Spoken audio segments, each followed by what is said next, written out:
Buenos días, mi grupo de investigación está compuesto por Erlinda Piedad Ricardo Carmona y quien les habla Giselle Lorena Rosa Lizarazo. Nuestra revisión sistemática se titula Asociación entre la maloclusión y los malos hábitos orales en niños de 3 a 12 años de edad. Nuestra bitácora estará distribuida de la siguiente manera. En primer lugar, hablaré sobre la introducción y la metodología. En segundo lugar, Erlinda Piedad Ricardo Carmona tendrá a cargo resultados, análisis y discusión, conclusiones y referencias bibliográficas. Inicialmente daré una definición de lo que es la maloclusión. Esta, según Pino Roma en 2014, dice que son aquellas variaciones en la oclusión que no son aceptables a nivel estético y funcional. Además, estos son un problema de salud, ya que tiene alta prevalencia, además de que tiene probabilidad de ser prevenida y también de tener su propio tratamiento. Además, también afecta significativamente la calidad de vida de las personas de quien la padecen. Para hablar sobre todo de para hablar un poco más a profundidad, tenemos en cuenta la clasificación según Angle, la cual toma como referencia la hipótesis de que el primer molar y los caninos son los dientes más estables de la dentición y por lo tanto lo utiliza como referencia para la oclusión. El tipo 1 hace referencia a la relación que tiene la cúspide mesiovestibular del primer molar superior con el surco mesiovestibular del primer molar inferior. En la clase 2 vamos a tener que la cúspide mesiovestibular del primer molar superior va a estar un poco más central, es decir, mesial, y el surco mesiovestibular del primer molar inferior va a estar más distalizado. Esta a su vez se divide en dos. La primera, los incisivos van a estar protruidos y en la segunda los incisivos van a estar retruidos. La clase 3, la cúspide mesiovestibular del primer molar superior va a estar en la mitad del primer y segundo molar inferior. Para dar unos datos epidemiológicos más específicos, hablamos que la OMS ocupa la maloclusión como el tercer lugar en las enfermedades bucodentales, después de las caries y de las enfermedades periodontales. Específicamente en Latinoamérica se supera el 85% de prevalencia según la OMS y según la OPS da un porcentaje del 80%. A nivel nacional, en Colombia se encuentra que la maloclusión es una de las alteraciones bucales de mayor prevalencia, estableciendo que la clase 2, división 1, tiene el mayor porcentaje con un 43% y la clase 3 es la que tiene menos porcentaje con un 9%. Para hablar un poco de la etiología tenemos los factores genéticos, étnicos y ambientales. En los factores genéticos vamos a incluir la clase 3 que tienden a ser hereditarios. En los factores étnicos consideramos la protuberancia bimaxilar que afecta más al origen africano que a las otras etnias. Los factores ambientales van a sufrir por las adaptaciones funcionales que se causan por estos factores. Es decir, acá van a haber alteraciones en la estructura y pues aquí va a incluir lo que son tejidos blandos, huesos y denticiones. Sin embargo, para esta revisión vamos a enfatizarnos en lo que son los malos hábitos orales, ya que consideramos que estos son los que se pueden prevenir. Entre los más comunes está la succión de chupete, de biberón, de digital, entre otras, así como hábitos como morder, empujar la lengua y el bruxismo. Como el metaanálisis es una investigación tan rigurosa, vamos a escoger dentro de estos malos hábitos orales el más predominante. Entre estos se escogió la succión con biberón. Para enfatizar un poco más en este tema, hablaré que la succión es una necesidad del bebé que se sacia a través de la alimentación materna o biberón. Cuando esta se hace correctamente, va a favorecer lo que es la musculatura facial y el crecimiento armonioso de la cara. También ayuda con el retrognatismo. Sin embargo, cuando esta no se realiza de forma correcta, el biberón puede traer consecuencias y si se prolonga más allá de los 18 meses. Según esto es dicho por Navas García. Entre las consecuencias más relevantes que se encontraron estaban la maloclusión, hipotonía y las alteraciones del habla. Esto también, el factor de succión de biberón es apoyado como el hábito más común en niños por documentos o investigaciones como en países como Colombia, Brasil y Cuba. Aunque existe poca evidencia aunque existe estudios que realizan esa asociación entre el problema de salud y el factor de riesgo, aún no hay estudios con determinación objetiva sobre el nivel de asociación entre la maloclusión y la succión con biberón. Para poder responder a esta problemática, vamos a resaltar la importancia de los estudios epidemiológicos. Entre estos vamos a tener esa magnitud que aporta al problema de salud, vamos a tener también esos datos que son tan relevantes y se van a poder generar con ellos hipótesis de asociación. Cuando ya tengamos toda esta información recolectada es donde vamos a poder organizar prioridades y así generar políticas de salud.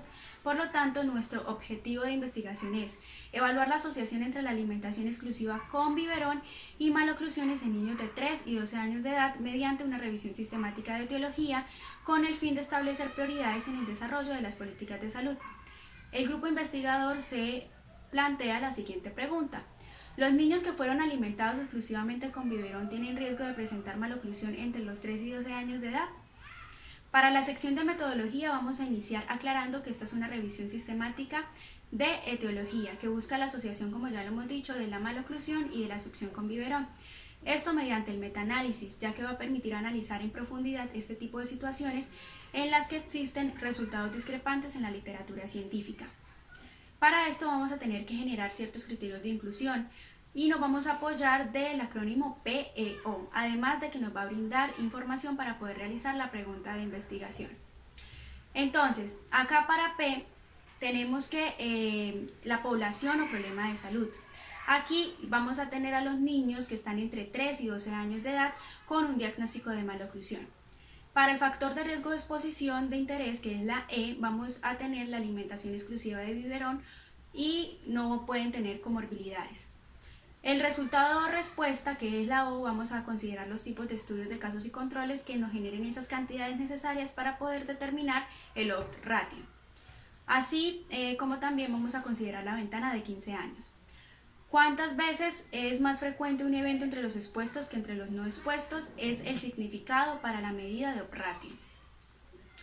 Posteriormente, vamos a, en la tabla número 2, ver la especificación de los descriptores del aplicativo MESH. Aquí vamos a tener para P maloclusión, niños, para E vamos a tener factor de riesgo, etiología, causalidad, factores epidemiológicos, factores asociados, riesgo, alimentación con biberón. Para O vamos a tener datos de incidencia y razón de probabilidades.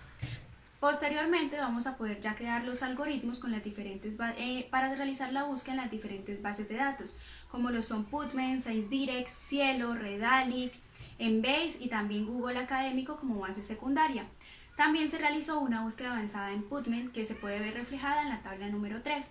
Acá los cruces más relevantes fueron maloclusión más niños, factores de riesgo más alimentación con biberón más maloclusión, riesgo más alimentación con biberón más maloclusión, maloclusión más niños más alimentación con biberón más odds ratio. Siguiendo con el procedimiento, se clasificaron entonces estos artículos vinculados al problema de salud, es decir, maloclusión. Y de aquí, como ya habíamos dicho, se seleccionó el factor más predominante, entre el cual se determinó que iba a ser la succión con biberón. Por lo tanto, acá para el análisis se van a recuperar los artículos de texto completo.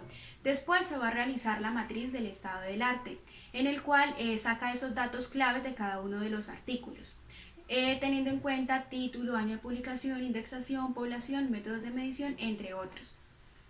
Por último, encontramos la matriz de datos para estudios de casos y controles, que aquí son esa cantidad que necesitábamos para poder determinar la medida de odds ratio. Entonces, en la tabla número 4 nos vamos a ver más explícitamente cuáles son esas cantidades que necesitamos. Entonces tenemos enfermos y expuestos, enfermos y no expuestos, no enfermos y expuestos, y no enfermos y no expuestos. Por último, cabe resaltar que en la mayoría de los metaanálisis se realizan computando el tamaño del efecto. Este es el grado en que un fenómeno está presente en la población. Posteriormente, este tamaño del efecto normalmente se presenta junto con el intervalo de confianza, que frecuentemente es del 95% y es el rango en el que se espera que tenga un alto IC. Para el cálculo se van a utilizar dos modelos, el de efectos aleatorios y el de efectos fijos. Aquí se van a aplicar los respectivos métodos dispuestos para los estudios de las variables. El análisis se hará por medio del lenguaje de programación R con el paquete meta y con la función de MetaB. Por último, tenemos las gráficas como forest plot para poder representar la intervención de cada uno de los estudios y el funnel plot para poder mirar la heterogeneidad. Como ya lo había dicho en la bitácora, mi compañera Erlinda Piedad Ricardo va a continuar con la exposición de los resultados. Muchas gracias. Buenas tardes para todos, mi nombre es Erlinda Piedad Ricardo Carmona, estudiante de noveno semestre. Para dar continuidad con la revisión sistemática, les hablaré sobre los resultados. En la primera fase se llevó a cabo una búsqueda de evidencia en bases de datos. Se obtuvieron 807 artículos en PubMed, 1221 en ScienceDirect, 75 en Redalyc, 95 en Cielo, 1198 en Embase y 1540 en Google Scholar, usando este último como base secundaria, para un total de 4.936 artículos. Luego de la remoción de duplicados fueron 2.103. Después de leer los títulos y los resúmenes, se obtuvieron 42 en PubMed, 37 en ScienceDirect, 4 en Redalyc, 3 en Cielo, 19 en Embase y 46 en Google Scholar.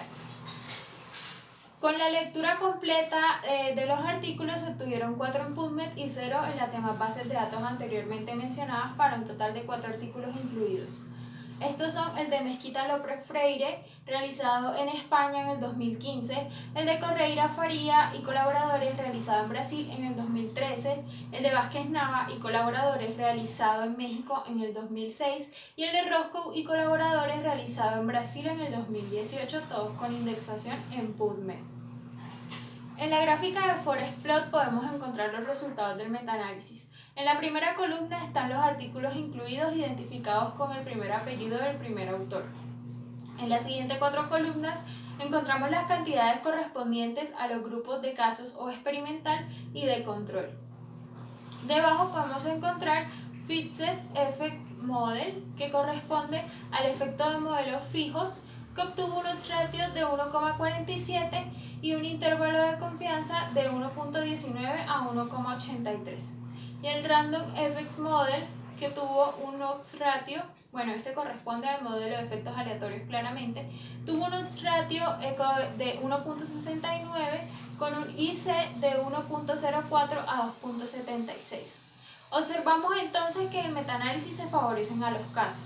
Esto quiere decir que un individuo que se expone al factor de riesgo, en este caso que es la alimentación con biberón, tiene 50% más de probabilidades de desarrollar una maloclusión que un individuo que no se exponga a este factor de riesgo. ¿Por qué? Porque los odds ratio tuvieron un valor significativamente mayor a 1 en ambos modelos. Precisamente por eso, y porque los valores de odds ratio no diferencian mucho uno del otro, nos podríamos enfocar en cualquiera de los dos modelos. Sin embargo, si observan las dos últimas columnas, encontramos el peso que se le dio a cada uno de los artículos para definir la medida de resumen al final, es decir, la influencia que tuvo cada uno de estos para determinar el odds ratio. Podemos observar entonces que el estudio que más influencia tuvo fue el de Vázquez Nava, seguido del de Correia Faria, en tercer lugar el de Mesquita, en cuarto lugar el de Roscoe. Viendo esto, nos podríamos inclinar por el modelo de efectos aleatorios, ya que tiene una distribución más equitativa entre los artículos. Y pues también se debe decir que los artículos que tenían una muestra más grande fueron los que más peso tuvieron.